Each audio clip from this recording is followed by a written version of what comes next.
رشود ماشي، قام خلاص اللي كان طايح على الارض يتاخد، كوره بياخدها عمر بخشوين بتتلعب قدام وبيخش سلمان مقبول، والكوره اللي كانت جات كوره ثانيه الاتفاق فيصل بدين وبيلعبها مروان بيلعبها مع المرمى وبراسه بتلعب جمال محمد لكن تطلع جانبيه. ده فيصل بدين اللي احنا شايفين اللي رفع الكوره دي كانت راحت هذه الاعاده ماشيه جنب القاع جده. كوره مع عمر بخشوين بيحاول يموه عمر، طبعا كلنا عارفين انه بيلعب، بيرميها سامي جاسم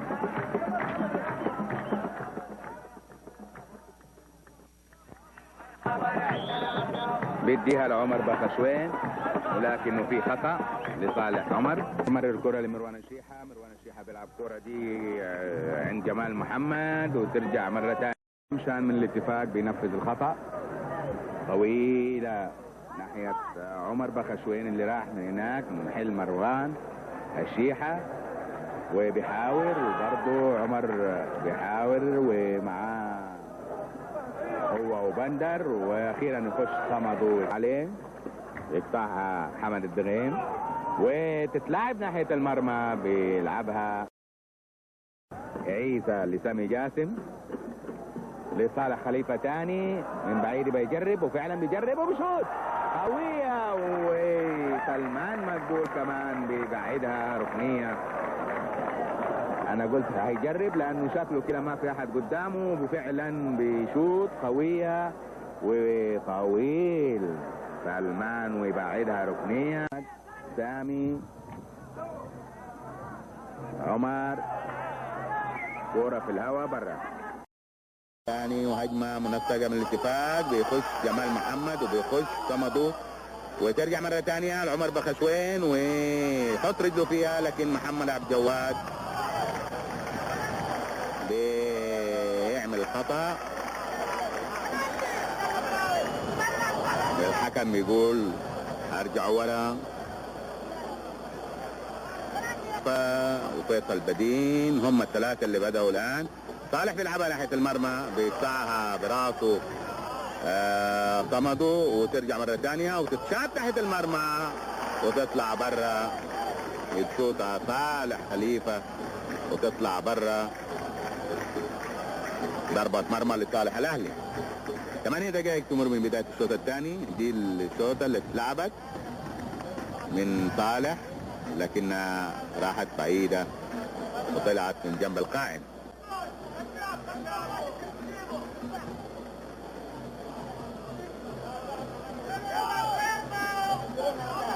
بيلعب وبيلعبها على راس في ركنية، حصل ركنية، لكن نشوف مين اللاعب اللي جاي يلعبها براسه.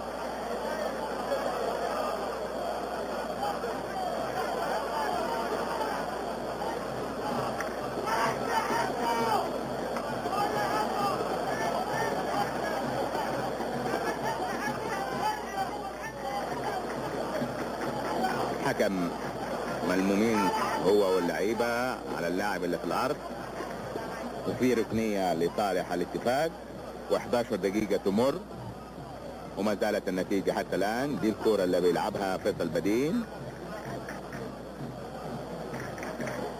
واحتكاك بالروس وطلعت ركنية لصالح الاتفاق.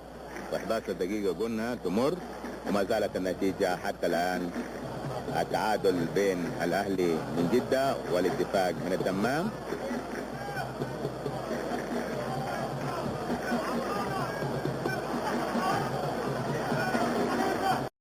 آخر لحظة ركنية دفاع الاتفاق قبل ما يمسكها مبارك الدوسري.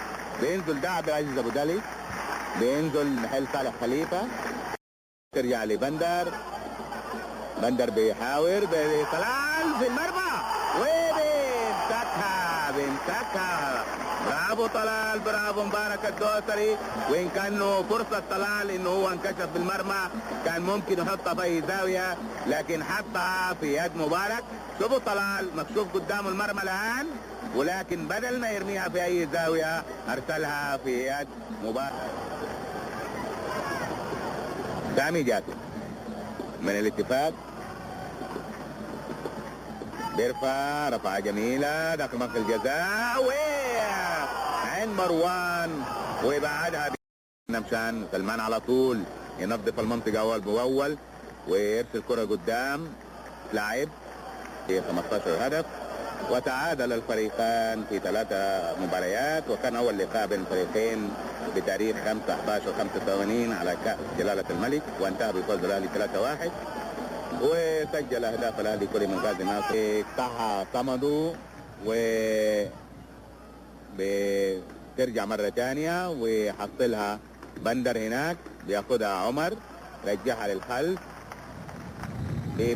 تروح لفيصل بدين، فيصل ماشي يفوت من محمد عبد الجواد ويخش عليه صمدوا وتطلع الكوره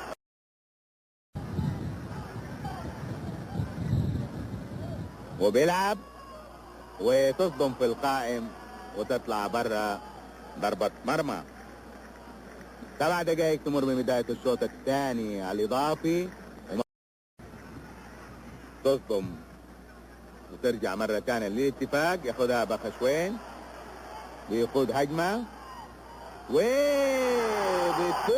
فرصة ثمينة على الاتفاق، تمر كورة يجلي عنها سلمان مقبول ويجلي عنها جمال محمد اللي انكشف المرمى قدامه، وتضيع فرصة ثمينة في وقت محرج كان ممكن يلعبها براسه ويسجل هدف فوز لفريقه، ولكن